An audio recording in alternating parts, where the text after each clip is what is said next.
Magtungo tayo sa Dapitan City, isang makasaysayang lugar na tinungo ni Audrey Goriseta. Samahan natin siya sa Lakbay Pinoy.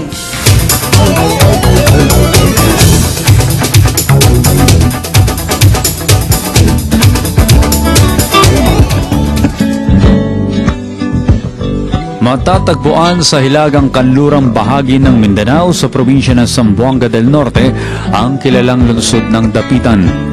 Ang salitang Dapitan ay dumaan sa iba't ibang tawag bago ito naukit sa kasaysayan. Ang salitang Dapitan ay hango sa salitang Cebuano na dapit o paanyaya. Sa bisa ng Republic Act 3811, kinilala ito bilang Shrine City in the Philippines.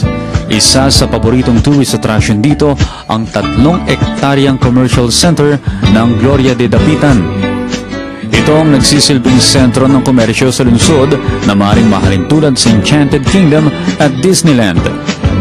Matatagpuan naman sa Barangay Talisay ang Rizal Shrine, kung saan unang ginugol ni Rizal ang pagsasaboy ng karunungan sa kabataan noong 1896. Kilala rin ang lumang simbahan ng St. James Parish Church na siyang pinagsisimbahan ni Dr. Jose Rizal noong panahon pa ng mga Jesuita. Ang The Parochial School ang unang formal na paaralan sa Dapitan na sumisentro sa pagtuturo ng katekista. Sa Dapitan din matatagpuan ang Dakak, na kilala bilang world-class beach resort dahil sa napakaganda nitong dalampasigan at natural na mapuputing buhangin.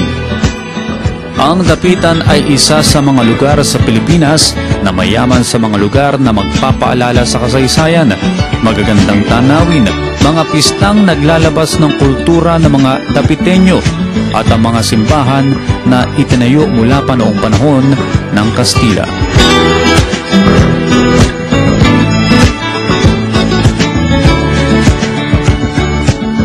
Para sa Telebisyon ng Bayan, Audrey Goriseta.